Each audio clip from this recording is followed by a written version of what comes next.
Hey, parents, welcome to today's episode. I am very, very much looking forward to you hearing from therapist Courtney Deadman. She's a social worker out of Texas. She does work at a program and she also has her own private practice. And she was a font of information about self harm, what it looks like, what to do, what not to do.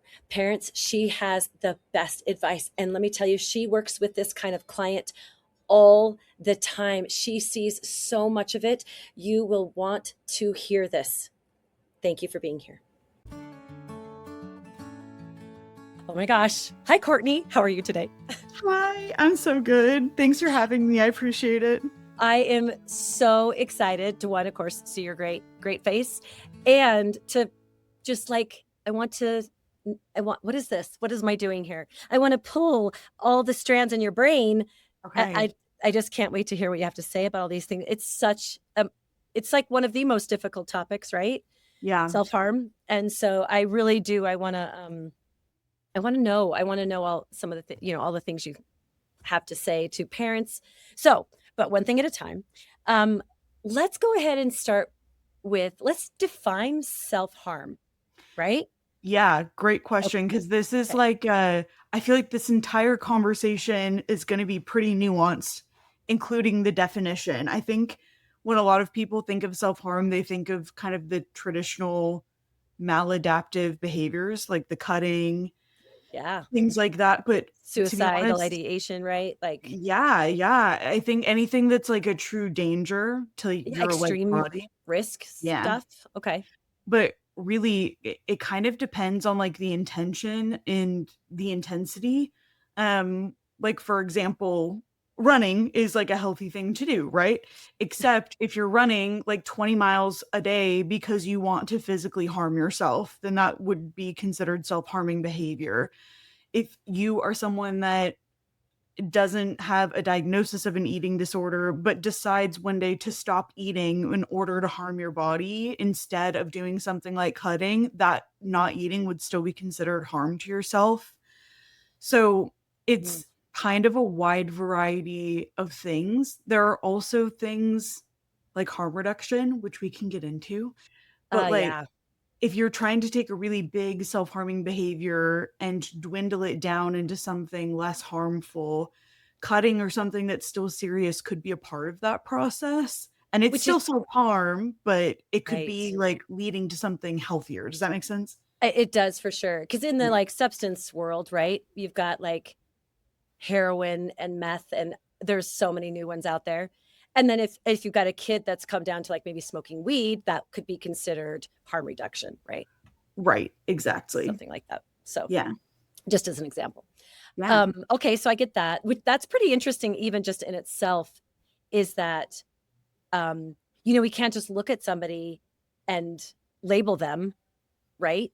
We've got to Yeah. like see the whole context, or at least as much as we can, and the history and all Totally. that. So Totally. I mean, I've worked with clients who cut themselves and like continue to tell me like I know how it looks, but this is actually helpful to me. And like people who do that sort of behavior sometimes like they don't even consider it self-harm. They consider it like a coping skill. It's still harming, by the way, but okay, it's really that I bet. interesting. Oh, Yeah. sorry. I No, can't even imagine a parent trying to get their head around that one. So that's a rough one. totally. Totally. It is a rough one. And even then it would still be considered self-harm, but it's interesting to know even that people like that do some of these types of behaviors, the way they think about it, Yeah. um, would You know yeah, what? it's nuanced too. Okay, so let's go ahead and dive into that. Okay. What Let's stick with cutting for a second. Yeah, okay. So you've got a person who says, "Hey, this really helps me." What Mhm. do they mean by that? Help us understand. Yeah, that's great. So much of self-harm, specifically cutting, is actually like a self-soothing behavior. It's like my brain is so loud and I need it to stop. Okay. And I'm going to have some physical pain that takes away from some of the emotional pain that I'm feeling. And in that way, it is a coping skill, just an incredibly maladaptive one that we don't want anyone to utilize, right? So, Got it. um, and So it brings like a person's it quiets the mind. yes, it like brings them down a little bit. It makes them pause. And Well, honestly, oh, like, now I'm bleeding. I guess I should take care of that. Like yes, I that. mean it. Okay. So it's like I would actually argue a majority, and that's kind of a generalization, but I think it's accurate for the population I'm currently working with. A majority of people that cut talk to me about it as a self-soothing behavior. Okay. And it like helps really regulate them when they are overwhelmed, incredibly anxious, or it kind of like wakes them up out of a depressive state. They use it like as a tool to help Okay. them, even if it's maladaptive.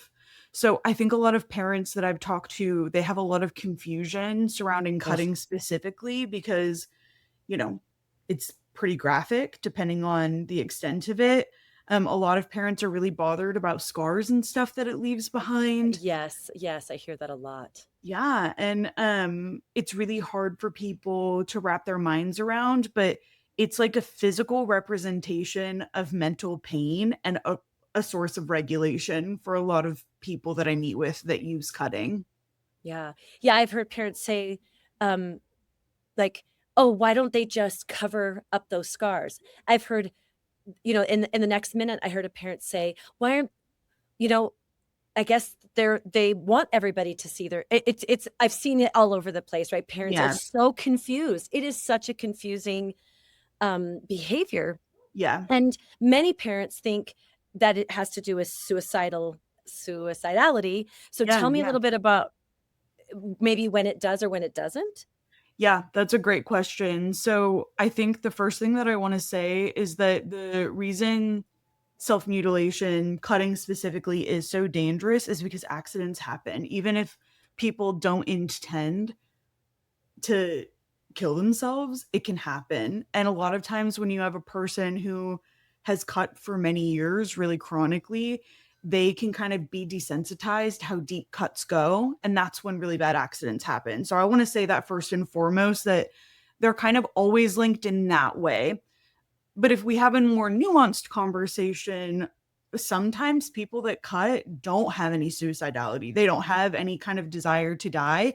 They just have a desire to self regulate, and they've chosen this path to self regulate. Um, a lot of people kind of become, I use addicted loosely, not necessarily in the fully clinical sense, but I think some people get almost a little bit addicted to the pain because they understand that like after the pain comes a calm mind, and I want that, so let me just like get it over Yeah. with. And then there are people who like pretty earnestly cut to like induce death. Okay. And I think some specific things, I think a lot of parents that I work with want some like black and white hard information. Right. And I think that a key thing to know that I was taught in school, and I also see it in my clients, is that if someone really wants to die by suicide, they've probably done some research about it. Every single human has a phone nowadays and can access information. And if people are cutting kind of like across their wrist, that is less dangerous than someone cutting down like the length of their arm. Okay. And Well, oh, and along with that, yeah. do you want to finish your sentence? Sorry. No, I think that was You're kind okay? of it. I think the only other thing that I wanted to add is that, you know, I've seen people that cut mainly on their arms, and it's more of a self-regulating thing, but could be suicidal. It's all in a gray area. And then I have seen some clients who used cutting really intentionally for suicide, and they knew exactly where to cut. It was like inner thighs, on the neck. So, Okay. you know, Actually, that's where I was going to ask. I have heard, and please tell me, what your thoughts are about this, but the closer the cut is to your like organs, mhm, like your body cavity, I guess, yeah. is that sort of indi- indicative of how suicidal someone is? What do you think? I have heard that, so I was Great like, ah, question. You know, I think my short answer is no. Like, I've worked in a lot of different places with adolescents and young adults, and I've seen girls like cut their stomachs because they hate their body, but they don't want to die. And that's directly on the body cavity in the core. So okay, I yeah, I wouldn't necessarily say that. I think that's my complete thought. Like, I just Okay. think that the tricky thing for parents, I think specifically, is there's no one direct answer, right? Like people Yeah. self-harming is so individualized to their own experience. And while there are certainly like common denominators of people, like people who cut are in pain, um, there are generalities that we can state. The exact placement, what they use, if they have sort of like a ritual surrounding cutting, their warning signs leading up to cutting, all of that is pretty individual, I would say. Okay. Okay. And what I'm thinking, what you'd mentioned before, like it really does depend on their intention. Mhm. And I think parents are can feel very lost in Yeah. why, because here's the thing is, I don't it's very hard to know. It's very hard to know what to do if you have a kid, and we can also maybe coming up talk about, boys versus girls Yeah. self-harm cutting. Yeah. But for now, like what what can a parent do? Let's start with there. And then maybe also what maybe is the worst thing a parent can do. I think a lot Yeah. of parents feel uh well, of course they feel confused, uh, totally shocked. I think they feel probably some anger, I have heard, for my clients and whatnot. Yeah. Um, and they also feel manipulated, Oh, interesting. Yeah. right? Okay. Like, oh, I'm doing this to get to maybe to be left alone, or I'm doing this to get Mm, something. I think the yeah. parents feel manipulated. So Yeah. what Yeah. so yeah, what do you think parents can do and what should they like maybe if there is a thing that they should never do? So Yeah. Okay. You tricky. said so many things I want to respond to. I'll start with that. So I love this. So, Yeah. okay, I think two things come to mind immediately with like the worst thing parents can do. And the first is Yeah. like pretend like it's not happening. And the second thing is to like judge and overreact. Okay, so that is so interesting, I think, because I actually think that's a probably a fairly common response Yeah. Okay. because it's so shocking. Yeah. And I think parents are probably pretty, if you find, I'm guessing the kid has been struggling, kid slash young adult has been Yeah. struggling with something. Maybe not, maybe this is the first time you've noticed anything, but a parent might be very afraid, right, to say Totally. something or to approach them because they'd be afraid that they would, quote, make them do it more or be somehow, responsible for them doing it more. I can Yeah. imagine that's so scary. So that's Totally, interesting. totally scary. And I can understand from a parent's point of view the response of kind of like freezing up and not wanting to touch it because the what Yeah. ifs of that are so anxiety inducing. I think though, I don't want to sound flippant, but like they're already cutting. They're already doing it. Yeah. No, that's a So, fair point. especially if they're doing it in a visible area of their body, it's like you can see it. It's right there.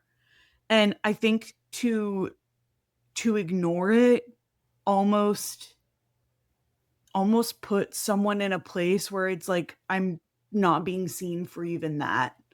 Yeah, because I just had this, like, I can imagine somebody cutting and then the parents thinking they're doing it just for attention. So then the parents stand off more because they Yeah. don't wanna, like, sort of give in to the attention-seeking behavior. I have Yeah. heard that. So it's just really that's really confusing, right? Well, and I'm so glad you said that because this is a point I wanted to touch on too of like I I just in my own practice, I really try hard when I'm working with clients and parents. I try hard to avoid the phrase attention seeking just Yeah. because it like invalidates a lot of people, I think, and it Mhm. also makes a lot of people who are in older adolescents, older teens or younger adults feel like they're being treated like like little kids who are like needing attention. Like throwing a tantrum or something. Yeah, and so what I've Yeah. told parents before is like, okay, even if let's just go with that, even if it is 100% attention seeking, there's a need that's not being met and we need to find Yes. out what that is. Um Yes. because you know, my assumption is that parents are doing a really good job of wanting to be involved with their kids' lives and not wanting them to hurt themselves. So let's Right. find out what the need is and see if we can meet it. And I'm Um, guessing it doesn't, quote, "go away on its own," right? Like a oh, parent, no, that's not what's gonna happen, right? Like, "Oh, if I just ignore no. this long enough, they're gonna get over it," or something like that. I maybe, Right. I'm sure maybe that happens once in a while, 'cause, Yeah, most likely no. there I agree with you. Most likely no, and there are always weird little dark internet trends, and I guess on like the offbeat chance it's a one and done situation, okay. But I think the best thing for parents to do is just speak to it, especially if you can visually see it. Okay. And when you speak to it, try to it's so hard. It's so much easier to explain this as a therapist than to be in this position. I just want to preface it, but like setting aside fear Yeah. and like replacing that fear with curiosity and trying to approach whoever is cutting with like non-judgment, I think is really important. This is also like a big spectrum, but some people who have cut experience a lot of shame about it and feel embarrassed. Some Okay. people who cut about it are the opposite, and they kind of like are proud of their scars and their Yeah. marks. It's like a visualization of the pain that they've been able to survive. Right. Regardless of anywhere on that spectrum, I don't think anyone wants to feel judged for how they've tried to manage pain in their life. And I think first and foremost, cutting is a technique to manage pain that a lot of people use. Not that I'm an advocate for it, the opposite, but I think Right. I can't remember if I already said this, but it bears repeating. Like cutting almost always is a coping skill. It's just a maladaptive one. Okay. I have not ever met someone who has cut themselves more than once for like shits and gigs. That's just like Right. it's not really a thing. Right. Like, "Oh, I'm just gonna see, what this does." Yeah. Yeah, that is so interesting, and it's become, well, popular, if you will, right? It's Mhm. just become more and more and more common. Do you have any idea why that is? Is it because, I mean, can we blame the screens and the phones and the apps? Because now people are like, "Wait, what? What are you doing?" Like Yeah. that? Or what do you think? I'm going to be so honest. I think it's the same sort of thing people I've heard rhetoric about like everyone's gay now. No, it's just that I think there's so much more awareness that more people are safe to speak to it. And Yeah. I almost think it's the same thing with cutting. People have self-mutilated for like as long as we've been alive. Wow, that's Um a actually true now that you say that. I'm like, "Oh, yeah, that's yeah. true." Yeah, I think people have self-mutilated for as long as we've been around for various different reasons. So I don't think that it's a new or trendy concept. I just think it's a concept that more people are aware of. And I do think we should, I don't know if blame is the words, but I think that connectiveness through screens is a reason that so many people are aware of it now. Yeah. And I think too, this is potentially a controversial opinion, but I actually don't think bringing awareness to things like that is like temptation for people to do it more. People that are already considering Right. self-harm, I I don't think that people that aren't considering self-harm, if they hear what cutting is, aren't going to all of a sudden be interested in it. I just don't believe Yeah. that. Yeah, that's interesting because I actually had that thought too, and I think it might be up for debate, or controversial. Yeah. It's like you're not gonna, if your kid doesn't have it, that on their mind, and then they flip through it or scroll past it, they're like, "Huh." They're not gonna be like, "Ooh, that's an idea I haven't tried." But Right. if they are thinking about it, I suppose it could Yes. lead them. I mean, it could, right? So, Yeah, yeah. If someone is already in that amount of pain and harming themselves sounds like a form of relief, yes. yeah. I don't think that it would just all of a sudden spark a huge amount of self-harm for someone that has not considered I am in so much pain that that sounds like relief to me. Yeah, Yeah. right. So, I have had parents ask me, should I consequence cutting? In other Interesting. words, like, yeah, it's like, in other words, it's sort of like, they, didn't make curfew, for an example, right? Yeah. It's like, hey, that's a that's a maladaptive behavior and we don't want it to happen. So, no driving, if you cut that week, or Mhm. no allowance for Pete's sake. Or they're trying to figure it out, right? Because parents are scared. Yeah. Parents want to do the right thing. They don't know what that is. And so they're Yeah. like, well, here I have a quote, bad Yeah. behavior. Yeah. And so let me, put a kibosh to it. So then they consequence it. Now, um, please talk to the audience about that. Yeah. Well, I think that I understand why people might take that approach. Truly, especially if this is like a new experience for parents who've Yeah. never dealt with anything like that before. I do think that consequencing something like self-harm is just going to invite sneakiness. And this is a behavior that's better to be aware of than unaware of because accidents can happen. Um, and also, I really invite parents to think of any kind of mental illness. It is an illness. So I don't know what kind of metaphor I could use, but if you had someone with a physical illness Right. and there was a People dangerous often use cancer. Like if you yeah, had cancer, would you consequence your kid? No. yeah. Or, if someone had cancer and there was something that they thought helped them but ultimately caused them damage, would you punish them for it? Or would you try to approach them and be like, "Hey, I don't think this is working. I think we need to do something else." Like, how can we try to replace this with something better? Mm, And I think that's kind of what I was speaking to when and parents listening, I hope you feel invited to do this, that I want this to be a topic approached with curiosity and non-judgment because I don't think anyone is doing it to spite their parents. Again, mm, that's absolute language. I am sure there is at least one human being out there that is doing it to spite their parents. But right. if we're talking in broad strokes, I haven't really seen people for the purpose of cutting being to be like, "Oh, I hope my parents pay attention to me now. And I hope I get consequence for this behavior. And I hope my parents care about me now." I Yeah. just, it's deeper than that. It's more nuanced. And it is every single human being I've ever met that has engaged in self mutilation, like on purpose, is battling a mental illness. And you wouldn't Mm, punish someone with a physical illness that's trying to do their best. right. Yeah. I love what you were just saying. You started into just a little bit of language for parents that they could use Yeah. when then they approach, um, their child who might be self-mutilating.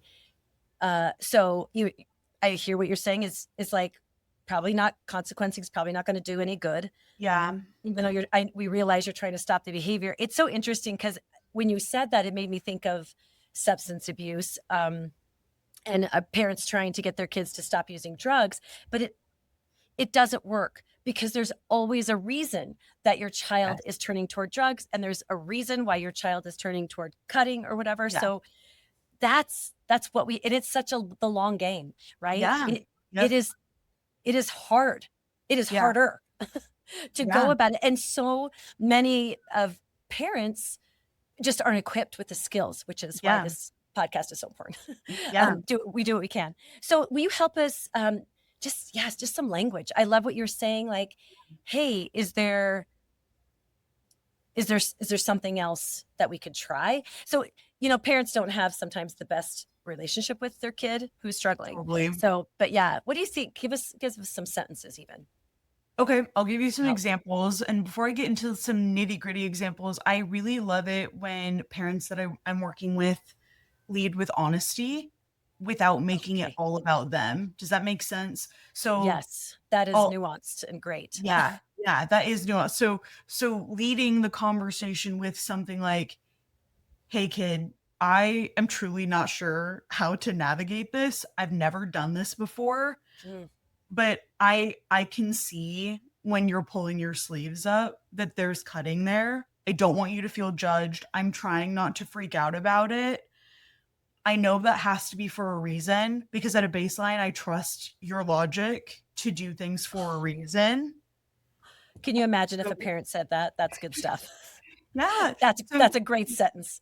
And truly naming things that like, "I trust that you know how to keep yourself safe. I trust that you understand that this is not necessarily safe for you, but I also know if you know that there has to be a reason I'm not understanding. Mm. Like, what can we do? What can we do to come to a place of understanding? And how can I help support you through this? Would Oh, be fantastic language to use. I thank you so much. Yeah. That is so helpful. I love that. I trust that you are like doing the best for yourself kind of a thing, Yeah. right?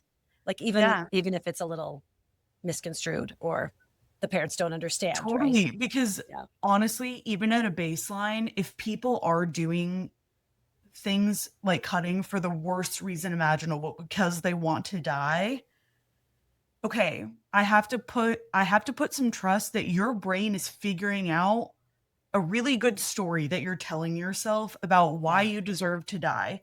I need to as a parent, I can imagine I need to understand that. I need to understand that so I can be better equipped to help you. Yeah. And instead of let fear take control of me when this really dangerous thing is happening, come from a place of like, hey, you explained to me that one conversation that when you cut, when you want to die, this is what's going through your head. I know it's going through your head now. How can I help move past that and utilize kind of their help network to like get ahead of some dangerous behaviors? Does that make sense? Yeah. Yeah, Okay. it does.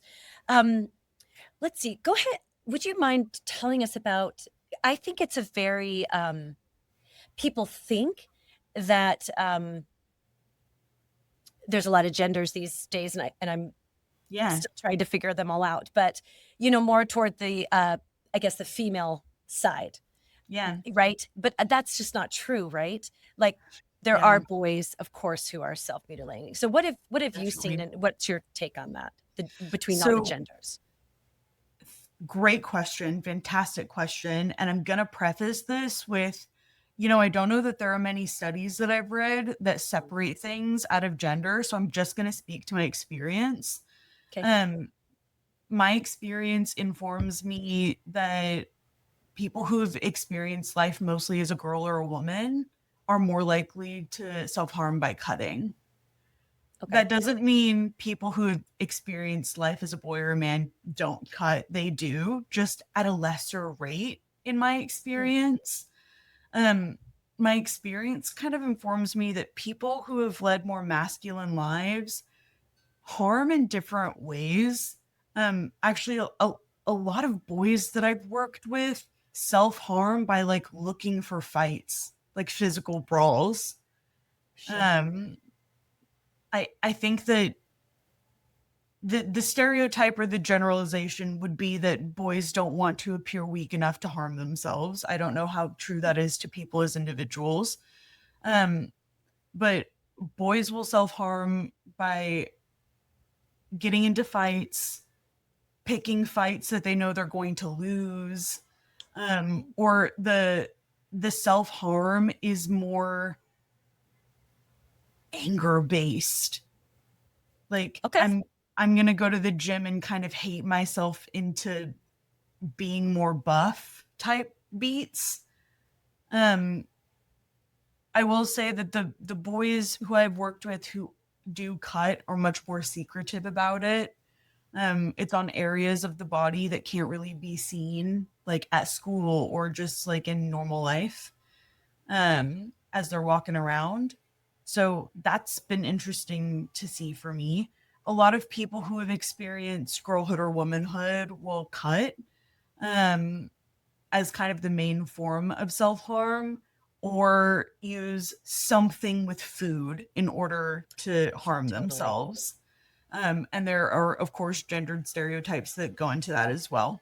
Yeah. Smoking, nicotine specifically, has been harm reduction, but also self harm for like all genders across the spectrum.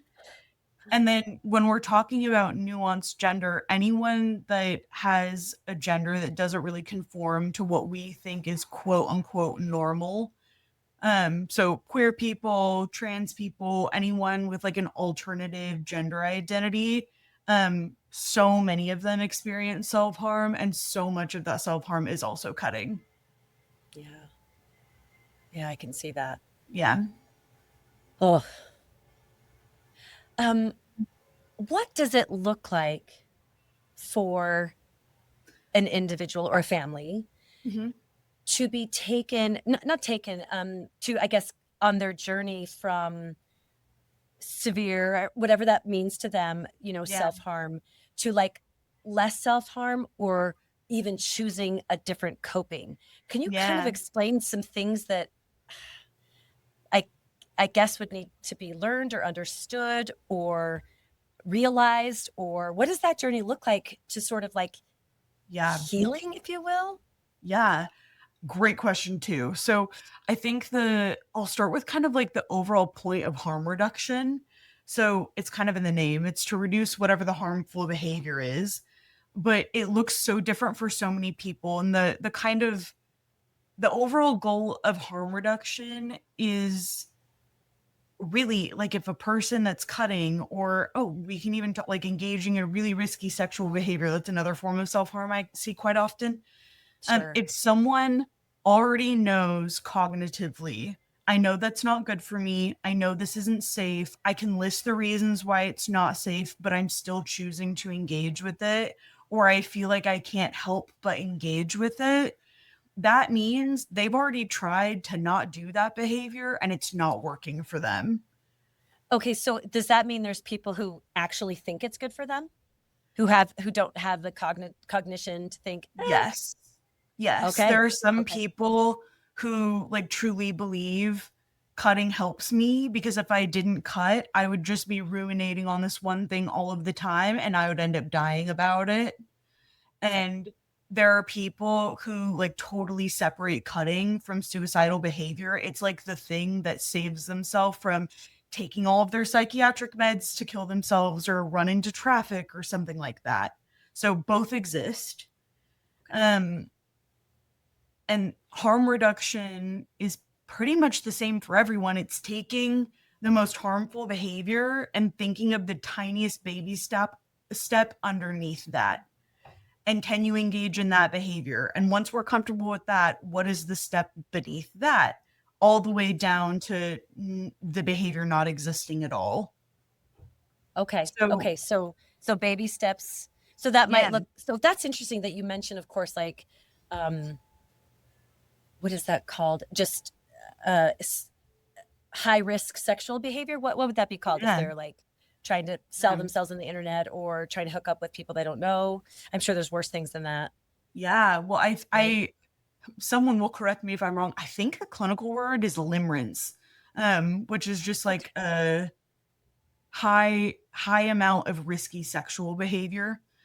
Right. Um, so if So we instead take of like every week, it would be a couple times a week. Like, help Yeah, me understand yes, that, right? and I mean Yes. that. So, like, if Okay. someone is engaging in self-harming behavior twice a day, every single day, it would be like, great. Can we reduce that to twice a day, 5 times a week, and once a day the other 2 days?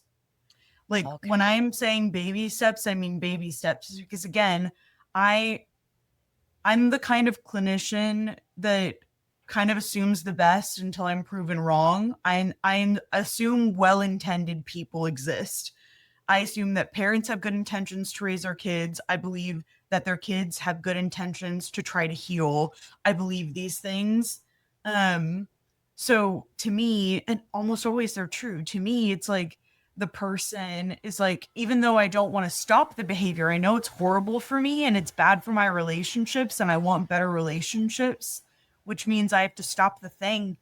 And I guess that means I want to try. Um, so harm reduction is incredibly individualized, but it really is that. It is taking like the babiest of baby steps, because I already know I don't want to engage in this behavior, but I can't stop it. Yeah.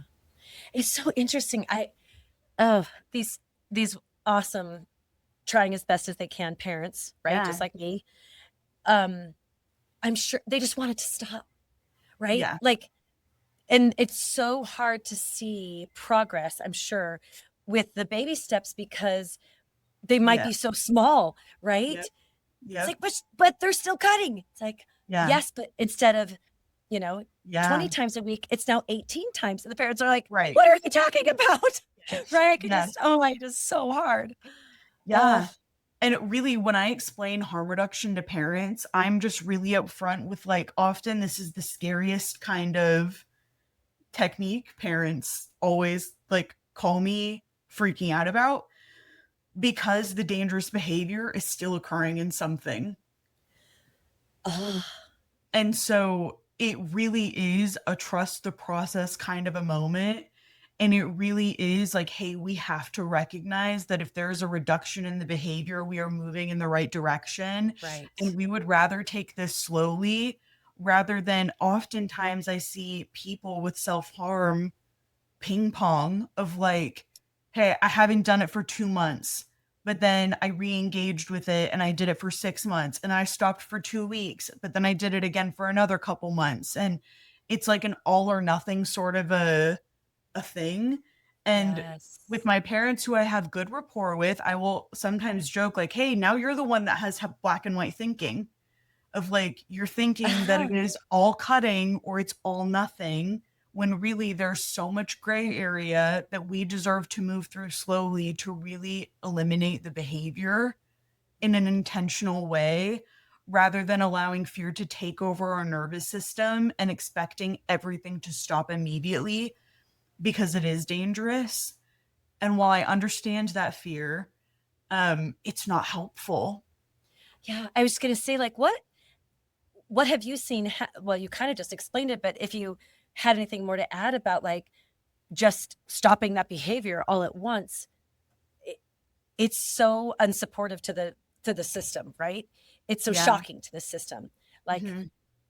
that's what comes up for me. It's like if you take away someone's coping, they are ill prepared. Right. And that sounds light, but I mean, no, it can be quite catastrophic, right? Yes. Yeah. Yeah. Yeah. And I think that's the thing is if we're talking about someone that is utilizing self-harm as a skill to cope with how horrible they believe life to be, Mhm. and you take that away from them, and then they're just experiencing how horrible life is. Like I've seen clients, Beth, that like attempt suicide when they stop self-harming because Right. they it's kind of nowhere else for them to go in a lot of senses. So I just believe that clients and their families deserve time to really move through things slowly and intentionally to make autonomous choices for themselves and like be a deciding factor in eliminating the behavior. Oftentimes, their motivation will begin with my parents hate this. I know it stresses my family out. It's affecting my relationships. Um, I've heard I went on a date and someone couldn't stop staring at my arms. I've heard all of those things, right? Yeah. So oftentimes it's an outside factor that starts the motivating process to reduce harm. But the hope is that eventually it becomes your choice to keep it going and keep going down on dangerous behaviors until you don't have to rely on them anymore. Um, and yeah, I would rather spend time with a client and a family doing that over the course of 6 months rather than see someone stop self-harming suddenly and being like, okay, well, we're good now, right? And them kind of trying to lie to us and themselves at the same time, being like, yep, everything is fine, everything is fine. And then I see them back in another couple months. Right. Yeah. Yes, and it feels like such a yo-yo, I guess, Mhm. for everybody, for the parents, just like, Yeah. oh, she was, they'll say, oh, she was doing so good, right? That's kind of the Right. language they use. Like, oh, Yeah. it's been 2 months. And it's interesting because I think, um, in a very general sense, when we're talking about all the maladaptive behaviors, Yeah. there's this idea of zero tolerance, Yeah. right? Right? Absolutely no drugs or alcohol or zero self-harm or that kind of Yeah. thing. And I think at times it can be very unhelpful, dare I say. I hope parents that are listening to this are hearing the intention behind our words and aren't feeling judged by us saying that Right. Yes. because the everyone is aligned on wanting to stop the harmful behaviors. Yes. Yes, we do. Yes, we are. And I totally agree with what you said, Beth. Sometimes it's not helpful. And I think too, like, if you really look at it, everyone has harmful behaviors that they engage with. It's just what's Amen. Yes. societally, yeah, it's just what's societally acceptable and what we consider to be the most damaging to the body. Yeah. So not to equate things with cutting that can much more easily lead to accidental suicide. But Mm. like, if you have a really horrible day and your response to that is to come home and have a martini about it, that's also maladaptive and harmful to the body. But much more So socially acceptable. completely. Yeah. So I think, truthfully, I'm not really sure where I'm going with that thought. I think this really relates to the non-judgmental approach I want parents to take too. Yeah. When they do talk about it, and I do want y'all to talk about it with your kids, please. Um, yeah, but a place of non-judgment is incredibly important, because I've even heard young adults snap back with that literal thing that I just said. That was an example that was said to me of like, they're so concerned about me cutting so I don't kill themselves, but they're gonna have a bottle of wine every night and call it fine. And I'm like, ooh, okay. And Yep. acknowledging that they have a point and actually doing harm reduction as a family has been really useful sometimes. Right. Yeah, the kids are so smart. Like they get it. They see, right? Yeah, Yeah. totally. Yeah. Totally. Um, okay. If you were to have multiple parents in front of you, which you do, Yeah. what besides what you've said, which has been so great, is there anything else you feel like you would want them to know and understand? Like, Yes. yes.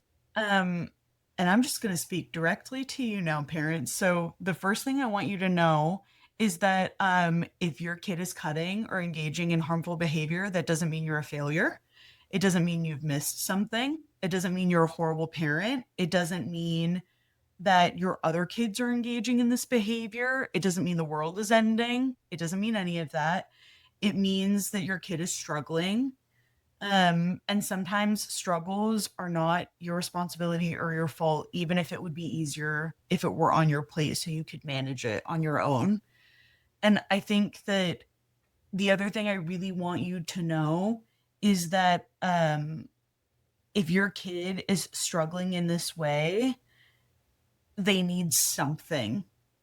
Yeah. And I feel like as a caregiver, it's more your job and in your lane to support your child, especially if they're a young adult, to find out what the cutting is trying to communicate or what the self-harm is replacing in terms of a need, and help support them through finding that out, and then respecting their autonomy if they do make a decision that you don't Yeah. necessarily agree with.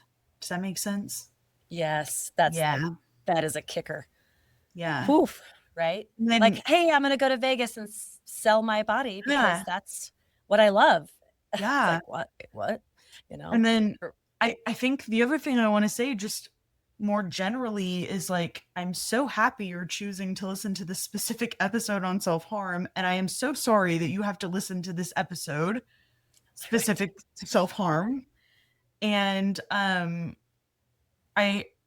just want them to feel seen too in their pain, because Mm, the one thing that self-harm does, even though we've talked about this a lot in terms of like trying to understand the person that's self-harming, the unfortunate thing is that it does affect people around them.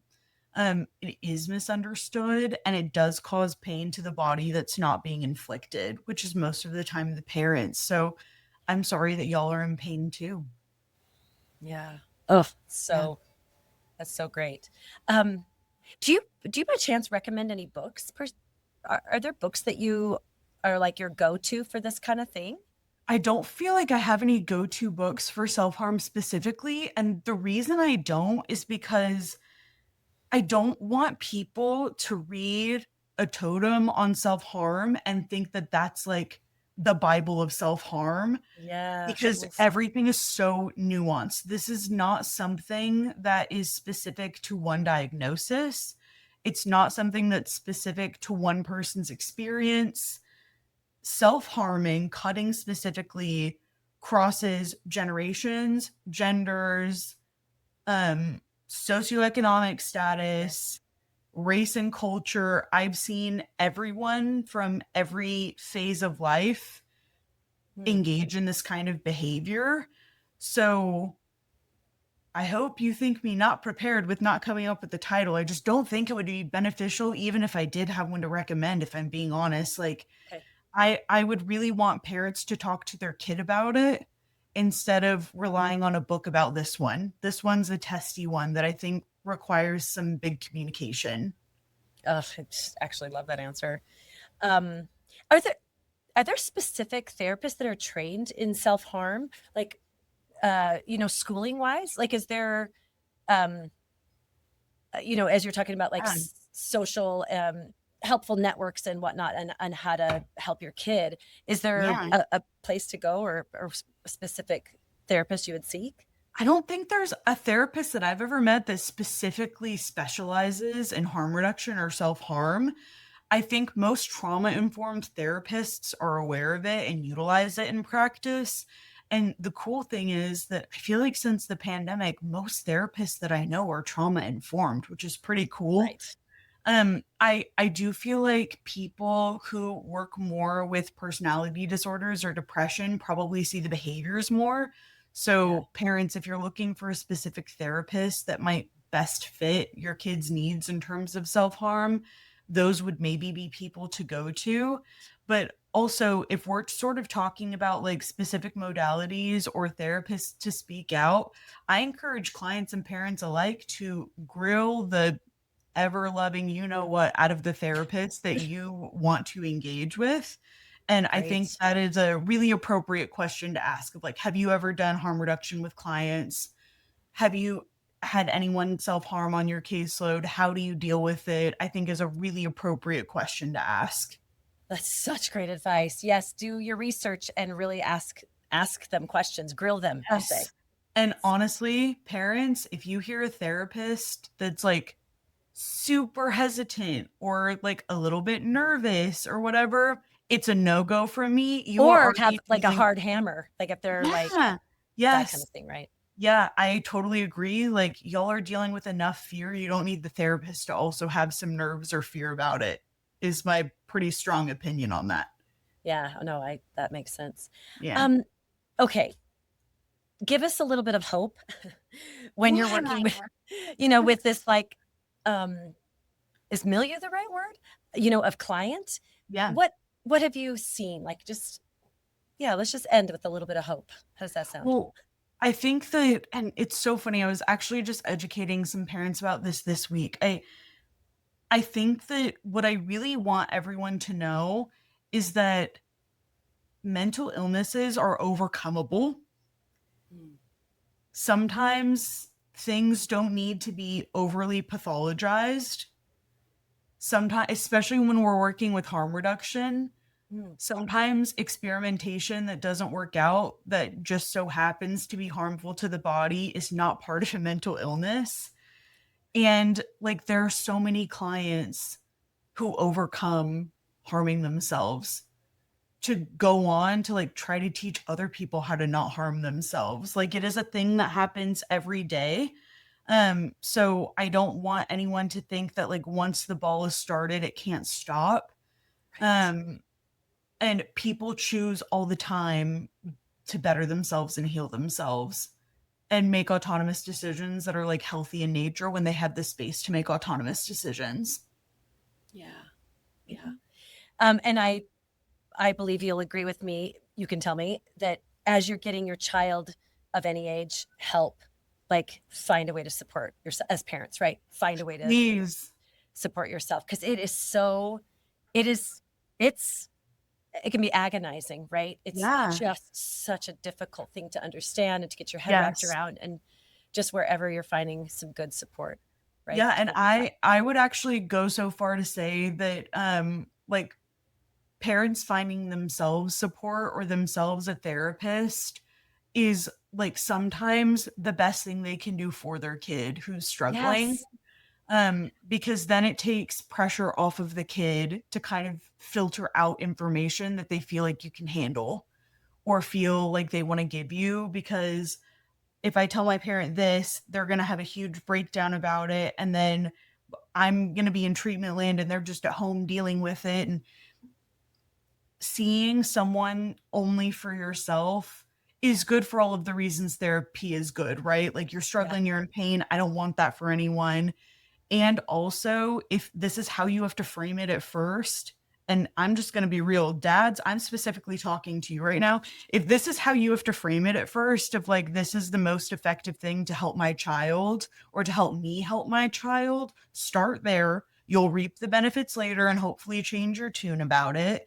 But I really think that being as regulated as possible, being as educated as possible, having someone like a therapist you can dump all of your own stuff to so you Yeah. can be present and choose to put your fear aside while talking to your kid about self-harm, that's so important. It's Mm. so important. Oh, Maybe the most thank you. important. Yeah, right? Yeah. Oh, thank you so much for saying that. Yeah, Of course, that's like my soapbox is the change absolutely. begins with us parents. That's I say that every time. It does. Um, Yeah. it really does. Oh, Courtney, I cannot thank you enough. I just thank you so much for all your information, your knowledge, your empathy. Yeah. I Thanks for just, having me. I yeah. appreciate it. And I hope it was helpful. Yeah. All right. Well, you take care and thanks everybody for being here. Thank Thanks. you. Okay. Bye bye.